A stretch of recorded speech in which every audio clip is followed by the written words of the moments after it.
The Lloydminster Heavy Oil Show started off last night with a banquet dinner. Saskatchewan Premier Scott Moe spoke to the crowd about the industry's position and his hopes for the future. Here are some of the highlights from his speech. Thank you very much, Kurt. Welcome everyone. Welcome board members as well to your show, I suppose, to all of the volunteers. Shows like this don't happen without a number of volunteers. And most important, thanks to all of you. You're the folks that are out working hard in the Saskatchewan oil field in this part of our province, in this part of our country. And I want to thank you for what you do, not only in coming to this oil show, coming here this evening, but for what you do each and every day in what is one of the foremost oil fields in the world. I would say one of the oil fields that's producing some of the highest quality, most cost competitive, and most sustainable product that the world, quite frankly, needs more than ever today. It is a pleasure to be back in town here in Lloydminster. I don't live too far away, about 2.5 hours down. I came over this afternoon, but it's a pleasure to really be here today. We've tried to get to this show for a number of years. We weren't able to make it in 2018.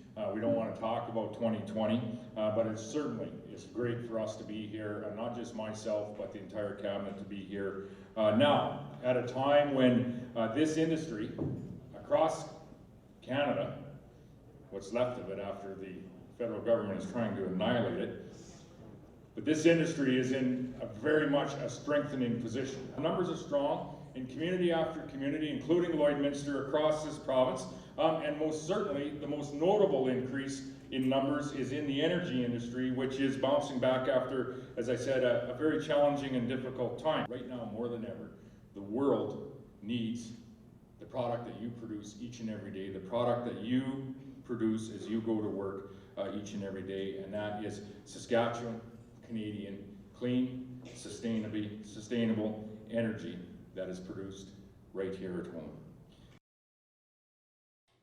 It's the first year at College Park School featuring a new art academy for all the students. Artist in residence Brady Hopeford, along with others, have started and founded this idea to give students the opportunity to express themselves. Our Shelby Clark has more in this week's Beyond the Classroom.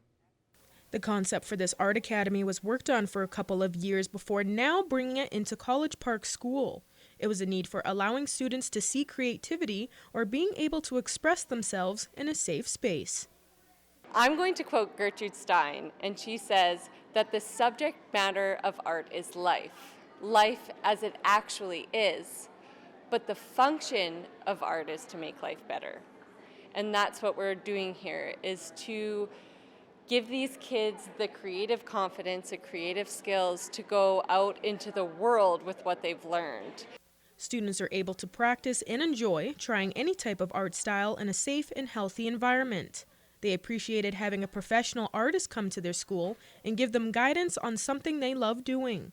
Since it's only been the second class, the response has been very strong so far. She also has lots of experience with this type of stuff. So and she makes it so we don't need to just do one art style. We get to do many art styles, and we don't have to change our art style because she doesn't like it, kind of thing. I'm most excited about being able to work with different people, different mediums like pencil, crayons, paint, pens, all that type of stuff. I did this academy because I really want to be able to develop in my art academy in my art skills, and I want to learn about new mediums, so I think this is a really great opportunity for me. Each student received sketchbooks and multiple art supplies to work on different projects. Brandy says this new program will be a huge benefit for students, especially when it comes to the outside world. It can help with their career choice. The plan is to continue with helping the kids on public art projects and spread the joy of creativity within the community. This is just the start of something that I think will be just even more grand and so important to our community. So I'm really grateful. I actually don't know how I found myself so lucky to be a part of it, because honestly, it's just like play. It's pure joy for me. I walk in and it's the coolest thing ever. And that's it in this week's Beyond the Classroom. At Lakeland College, our students go beyond the classroom for immersive, hands-on learning experiences. It's about experiencing the real world, because the real world doesn't wait, and neither do we. And now for the first time tonight, it's time for us to check in with Shelby Clark, who has a look at your evening weather forecast.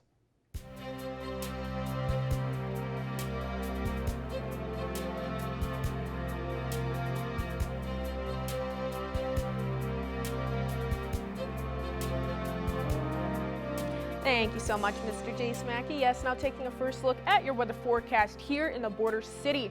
We are seeing a much warmer day today than what we were looking at earlier on in the week, so must feel nice to get out there. You know, we are heading more into the fall season, but for today we did see a lot more sun peeking behind those clouds, and we weren't seeing too strong of winds outside either, so weren't really needing a light jacket for today. It was actually quite beautiful. We are still sitting at that 20 mark for here in the border city, so hopefully everybody's enjoying it. Switching now to temperatures across the region for Alberta and Saskatchewan. Most spots over on the Alberta side are matching with us here in the border city at that 20 mark. 19 over in Marwayne, while it is 21 in Vegreville. It is 22 in Edmonton and Wainwright, so they are looking slightly warmer compared to the rest. Switching over to our Saskatchewan side, they are slightly matching with us on our Alberta side with those temperatures, although some spots are just seeing around 18, 19 degrees over on this end. Meadow Lake, Green Lake, and down in North Battleford matching with us with that 20 degrees, and it is 22 down in Macklin, so they are seeing just a couple degrees warmer than the rest. And for North Battleford, they will be going down to a low of 4, so we will be seeing those single-digit temperatures making their way back, of course, with our evening low temperatures that we have been seeing throughout the week, although they will be feeling a little bit cooler, a little bit more cooler tonight compared to the rest. And then tomorrow, North Battleford will be seeing that 21 throughout the day, so slightly warmer than what they are looking at currently, and seeing a mixture of some sun and cloud. Cold Lake will be going down to a low of 4 throughout the evening tonight, so definitely cooling down quite a bit. Tomorrow seeing that 20 once again, and seeing another day with that mixture of some sun and clouds, so hopefully seeing another sunnier day. And for us here in the border city, we will be expecting that low of 5 for our evening low temperature tonight. So cooling down quite a bit. So it'll still be a nice evening, but you know, might want to wrap things up a little bit earlier as it will cool down a little bit more than we have been seeing throughout the summer, of course. Then tomorrow we will be seeing that 20 once again, and we will be seeing a little bit more sun peeking behind those clouds. So got some beautiful days coming up here ahead in the border city. And now looking at one of your photo submissions for our weather photos and our fishing photos for our contest. Thank you to everyone that have submitted so far. This one's from Sherry Lynn. This is a very cute photo. Absolutely love seeing everyone having fun out there on the lake with their fishing rods, and everyone gets to experience catching some fish. Looks like he's a real happy little guy there. And now just wanted to let you all know about, of course, our Canada fishing contest. We got, you know, some Shakespeare fishing rods with a catch fishing book. So make sure to submit some weather photos or your own fishing photo, and you can have a chance to win. That's all I have for now. We'll have more coming up after the break.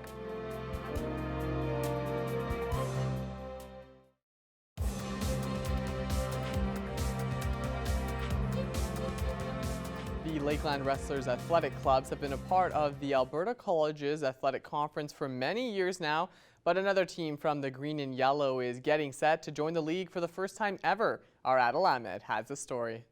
The Lakeland Wrestlers Women's Hockey Club are taking a step up this year. After being crowned as provincial champions last season in the Alberta Junior Female Hockey League, they'll be playing in the ACAC for the first time in team history. We're excited to have more competition, more challenge. There's lots of higher skilled girls that we're up against. It's going to improve our team as a team and as each of us as individuals, so it's going to be really fun. I'm from Lloyd, so having a hockey team for women is super exciting. The league will be stronger, there's older girls, so just making sure that we're having a good mindset, just staying strong, and then it'll be good. Before they kick off their historic season, the green and yellow will play exhibition games for the next 4 weeks, including a 3-game series this weekend against the University of Regina Cougars. Having that level of competition before the regular season is something that the Rustlers feel will make them better moving forward. We're all really excited to be put with that challenge. It's going to be a hard weekend, 3 full games. This past weekend was a challenge also, but I think we're getting ready for it and we'll do good. Just having a lot of grit, having a lot of intensity, you know. Just because we're a younger team doesn't mean that we're the underdogs. We had the games last weekend and, you know, we performed really well, so we're excited to see what we can do after some practices. The Rustlers will host the Cougars this Friday, Saturday, and Sunday, with all games taking place at the Russ Robertson Arena. For Primetime Local Sports, I'm Adil Ahmed.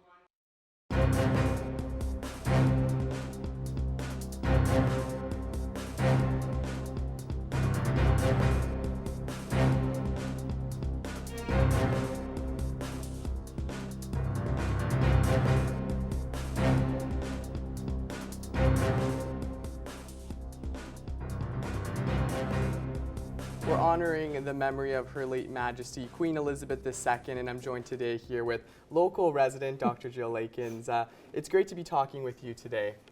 Thank you. So the reason that we're talking is when Her Majesty passed away, we put out a call to talk with some local residents who may have a connection with her. And we heard your story that you were there at 16 years of age to witness her coronation. I was, yes, I was very lucky. So can you kind of tell us a little bit about how that came to be and maybe your memories of that day? Well, as I say, my father had bought the only television in town, and so, or village, and so everybody was coming to view the coronation on the television. That was a big thing, you know, in those days. And I thought, but I'd be lost in amongst, because everybody's coming. So I decided to go up to London on my own and stay the night and see the actual coronation itself, which I did. I caught the train, got up there, had an aunt who lived in Baker's Street, and she gave me a blanket and a cushion, and she took me round to Oxford Street, sat me on the pavement, and I was there for the night. I had a blast. It was wonderful. And there must have been a lot of people there. There was. The pavements were covered, and it rained, of course, being Britain, so it was a bit wet, but people lent me an umbrella, and somebody else gave me some sandwiches, and then, as I was saying, the middle of the night, the newspapers came out, and down the street they're announcing that Hillary and Sherpa Tenzing have climbed Everest. And of course nobody had climbed Everest before, so they announced it then, which was very exciting. And then the next day the Queen comes through in the gold coach, which was gold. And then the thing I liked the best was the Queen of Tonga, who's a great big lady from Tonga, and she was in an open carriage, and waving like crazy. To everyone here. To everyone. It was just delightful. And as I say, we went to see the Queen, of course, coming out on the balcony, which was great. And my friend who joined me had brought with her her little nephew, who was 9, who had been told, well, you can take him to see it, but don't lose him. Yeah, you got to keep track of him. Keep track of him. Yeah. So what did we do? We lost him. in all those crowds. I don't know how many times we walked around Victoria, trying to find him. We did, thank goodness. We did, we found him in the end, but that was a scary moment. We were going to be killed when we got back if we didn't find him again. And it seems that the crowds there, it was a very kind of, people were getting along very well during that Very well, very well. The pavements were covered with people. All there for the same reason, All there for the same reason, and so glad to have their Queen, which they embraced her right from the very start. And she was incredible. You've been able to witness her entire reign. Absolutely. For me, she's been queen my entire life. For you, you've been able to see her ascend to the throne and then ultimately go through to her Platinum Jubilee. Can you kind of share a little bit of your thoughts on her 70 years on the throne? I think she is, as I was listening recently, a great woman. I really do. I think she's partly why we are still respected at the moment, anyway. But she was always there. She was always dependable, more than anything else, I think. And whenever she spoke well. She made you feel safer, I think, when I look back. Yeah. And I see this. Of course, she was a little girl when I was growing up too. She lived near, she came down to Sussex quite a bit because we had a hospice for children. I see. The Queen Mum was the patron, and she would always bring the girls with her, went to fetes and things like that she did. So I saw her from when I was little right the way through, and she's always been there. She's been that constant. That constant that you could rely on. And then just finally, do you have maybe a favorite memory of her reign or something that'll always stick out to you when you think of Queen Elizabeth II? You know, I think probably her dignity more than anything else is what I remember. And when you travel later on in life, everywhere we go, everybody respected the Queen. Yeah, that's true. Thank you so much for talking with us You're today. It was welcome. great to hear your stories and being able to reflect on the Queen kind of through you, and it's great to talk with someone locally here in Lloydminster that was also there and witnessed that history. Thanks for your time today. Furniture set and design supplied by Furniture Gallery and Furniture House, downtown Lloydminster. I am very happy to be joined today by a very special actress, singer, a little bit of everything. Chloe Rose, welcome to Primetime Local News. Hello, I'm very glad to be on here today. Thank you for having me. Well, Chloe, I want to start to talk a little bit about yourself and your background because you really are been involved in a lot of things. So tell me a little bit about just growing up and some of the things that you've been involved in as far as acting and singing and that type of thing. Yeah, absolutely. So, I grew up from a seaside town with a nice little beach there in England, in Lincolnshire. And yeah, since I can remember, I've just always been so drawn to music. You know, for me, there's nothing quite like it. I just always, from a young child, I just felt so lost in it, and always knew that I wanted to be on the stage.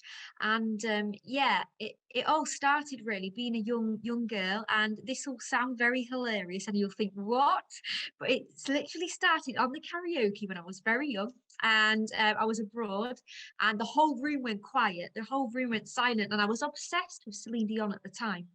And yeah, that a lot of people were coming over to my mum and dad saying, wow, she's got this such a big voice for such a little girl. And from then on, that was it, Stacey. I thought this is what I want to do. And yeah, I've dabbled in singing, acting, modeling as well. And yeah, over the past, I'd say 8 or 9 years or so, I've been writing my own music. And it's been incredible to get a lot of support from BBC Introducing over in England, and then like supporting it and playing it on a lot of their stations as well, which has been amazing. Yeah, I could go on. I love talking about music, so honestly, I'm sorry if I'm going on too much, but I just get so excited about talking about it. Well, Chloe, let's talk about your latest single, Golden Sun. I had the chance to listen to it, and wow, it's amazing. It's an incredible song, and your voice is just—it's so melodic to listen to. Tell me about this song in itself. Is it something that you have written, and what inspired you to do this song? Yeah. Oh, thank you so much, by the way. So the song itself, it was kind of inspired by wanting to be more confident and believe in yourself, really. I want kind of people to see it as a bit of a breath of fresh air, really.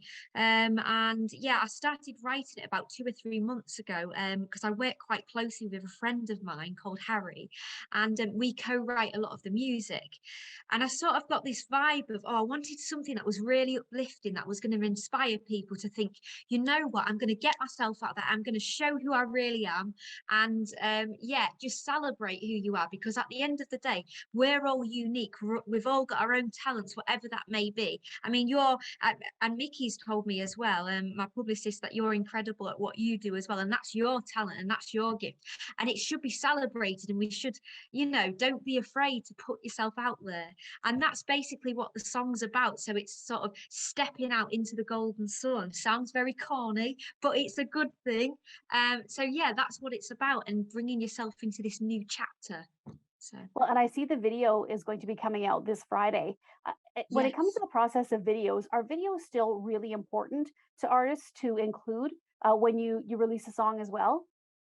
Oh yeah, definitely. Because I feel like with a video, you can bring a different context to the actual story. Sometimes you find you can do a video and it's got no relation to the lyrics or the song at all, but because it's a little bit strange or little bit unusual, people will watch it and think, "Oh, that was interesting." But with Golden Sun, I've kind of tried to bring in the lyrics a little bit more, so it's sort of set in the countryside, and yeah, I don't want to give too much away, but it's got a positive vibe to it. It's very sunny, out in the open, and I've got this outfit on too with the roses. So I thought, oh, why not? I'll wear it today. So Well, Chloe, is this part of an album or an EP, or are you just releasing the one single, or what is the plan going into the future with this? well, at the moment it's just a single, but I've got a lot of plans. I've got about 6 or 7 songs that are already ready that haven't been put out there. And what I'd like to do is put it together as an album and release that as well. Yeah, the plan really, and I know it sounds crazy, but obviously I love music and it's to get out there, to be worldwide, to be able to tour and be recognized, and for people to enjoy the music if they're getting something from it. For me, that's the most rewarding thing, when people turn around and say, "Oh, that made me feel good." Yeah, and also, I'll quickly just say this: I would love to have my song on like the background of, like a TV or film series. That Right. would be insane. I'm obsessed with Kate Bush, right? And she's just got one of her songs, Running Up That Hill, and it's massive on Stranger Things. I bet you've seen it or heard of it. Yes, yes. And oh, she's incredible. She's one of my major influences. But yeah, that's the dream on a TV series. Come on, one day we can do it. Well, Chloe, Yeah. thank you so much for chatting with us today. And if people are looking to either hear your music or find out a little bit more about you, what is the best way to kind of find everything about Chloe in one spot? Yeah, so if you head over to Facebook, Instagram, if you just type Chloe Rose, that's CHLOEY with the Y, it's a little bit quirky, Rose, and you'll find it on there. Feel free to message me. I'll speak to anybody. I love to hear about everybody's different opinions, and I'm on Spotify, Amazon, and all the different music platforms as well. Well, Chloe, it was a pleasure chatting with you today. Thank you so much. And I wish you much luck with the single, the video, and I know that we will chat again in the future. Thank you so much. Thank you, Stacey. And that's all the time we have for our first hour of Primetime Local News. Stay with us. Our second hour continues next.